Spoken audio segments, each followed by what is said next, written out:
So basically, this is renting an apartment in Japan. So you pay the key monies and all that stuff. I went through all that. Once you get the money back, once you give the money to him, like I just dropped 3 grand on another place because I was having problems in Shimoka with drug dealing and all that stuff. They're like, oh, we don't care. We don't care. The real estate agency told me they don't care if they deal drugs and all that or whatever they're doing. They're just like, go to the police. And so I moved from Shimoka because there was a lot of partying, loud noise, loud sex, and it was an old wood building, right? So here in Japan, it really depends on your neighbors. I mean, if your neighbors suck, it's going to be hard. And I've lived here for 10 years, and I've never had this problem. But recently, for the last 8 months, I've had nothing but problems everywhere I lived.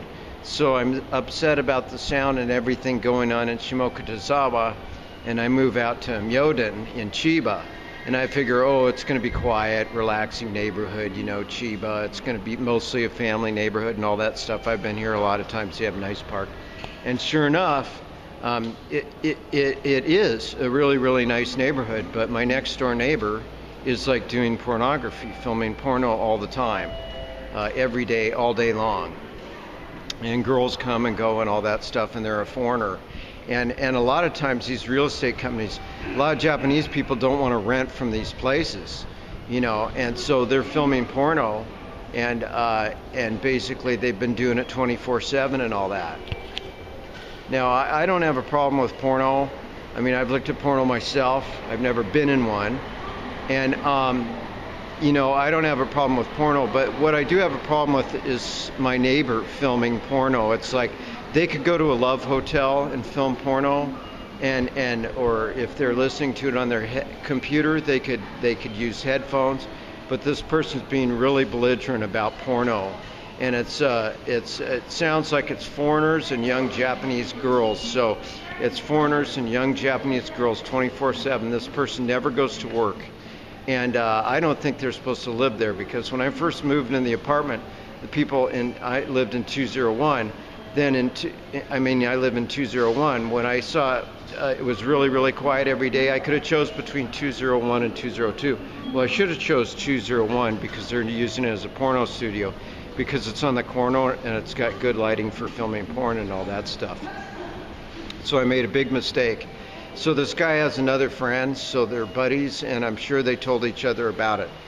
So this guy moves in, he's a foreigner, his friend's a foreigner, and they start filming porno and everything. But and I go to the police once. It's been like 5 days, nothing has been done. And then today I felt threatened.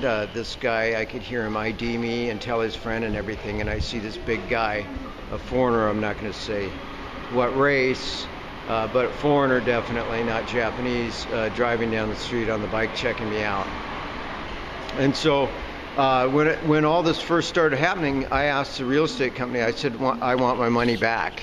You know, I want my money back, and I'm going back to the States. That's it. Because I thought Shimoka would be the last straw, but I talked to my friends, and they're like, no, you should just move to another place, and everything will be better, and move to an RC concrete building.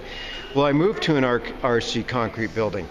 So, you know, I can hear the porno going on and all that stuff all the time, you know, and it's freaking driving me. I'm letting get to me. It's like every time I come home, the porno is going on all the time. Girls coming and going, they're just filming porn, and I figure they're in some type of gang or whatever, because I don't think you can film porno in another country. And the police are like, oh, well, we'll see what the laws are, and we'll see what we can do about it. Well, actually, as far as I know, filming pornography in Japan is legal, just like the United States. But in the United States, you got to have a permit to film porno, and you're supposed to film porno in a certain area. But here, I'm in a family residential area, and they're filming porn 24/7. And I don't know, maybe they're dealing drugs too, but anyways, the porn's the obvious thing.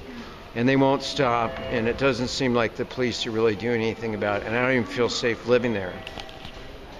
And Hero Corp, the parent company, they don't care if I live or die, because my aircon just broke 4 days ago. Hero Corporation, HIRO, they don't care if I live or die. They really don't, because my aircon just broke 5 days ago, and they tell me now it's going to be another 15 days to fix it, and people are dying from heat stroke. It's right now, it's record temperatures in Japan. So I'm going to show you some line evidence of my interactions with the agency. This is an application in Japan, line. It's really popular and all that. I'm going to show you the conversation. So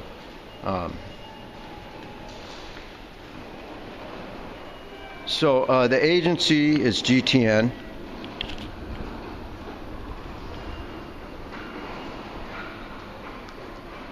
And basically, the agent that I'm dealing with right now is here.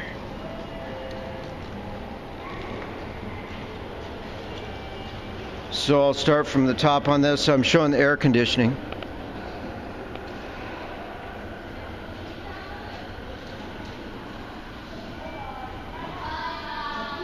It says 01. So basically, this air conditioning unit, we're talking about that, is broken. And that's common when they go, because like 5 years ago, I had the same thing happen with my wife and I, my ex-wife and I. The aircon broke on us in the summertime. So it goes to the worst possible time it can go, unless it's new. And this thing was 17 years old. It should have been replaced a long time ago. And they're playing games with me about that. And I have recordings of that. I recorded all that.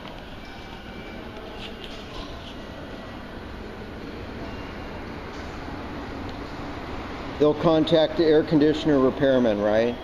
So this is like 5 days ago, 2nd or 3rd. So that's 2nd or 3rd of this month, August.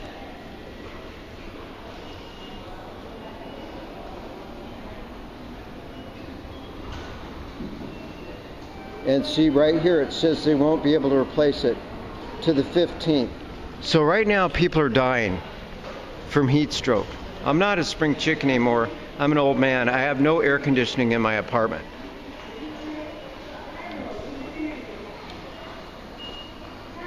I couldn't find NHK. And then I warned them that they'd be on TV about this.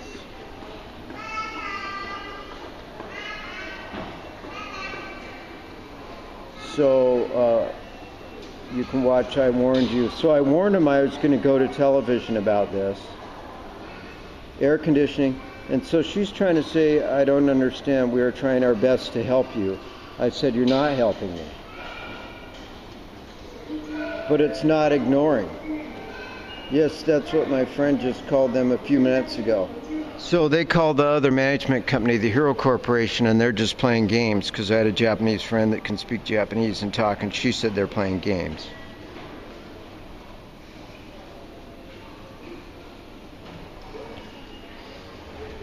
So that's basically it.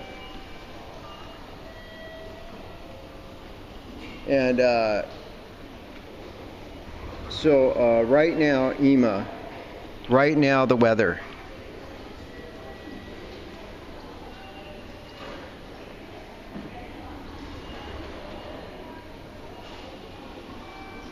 What is it all today?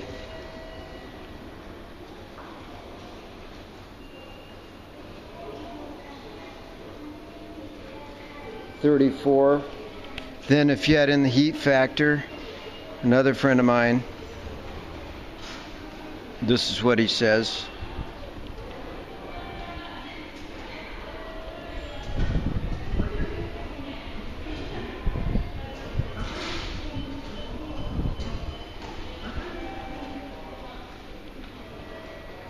My other friend says this. Ward office said I can't get a hotel paid for. I went to the ward office. Go to the police about it. I went to the police.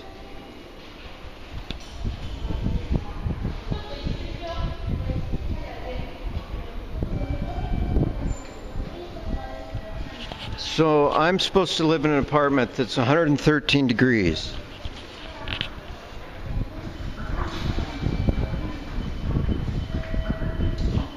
With no air conditioning. And so this company really cares about my life? They don't care about my life at all. And they didn't want to fix it right away. They don't care. I mean, right now NHK is doing specials on heat stroke. I can just Google it, NHK News.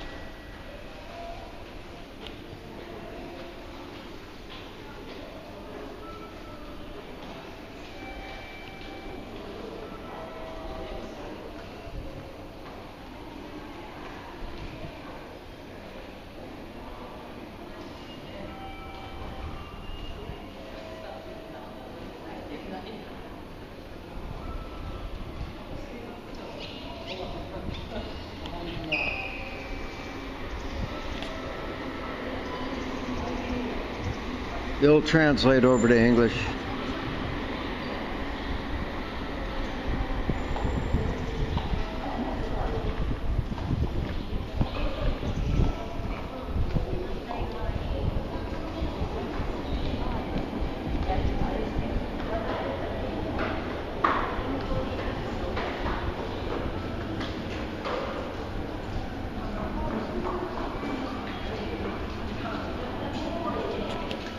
So anyways, long story short, in this video, the management company doesn't care whether I live or die. Basically, legally, there's nothing I can do it. The landlord's basically responsible for my life, and they were trying to say that it wasn't a maintenance issue and that they don't have to deal with it right away and that it wasn't an emergency.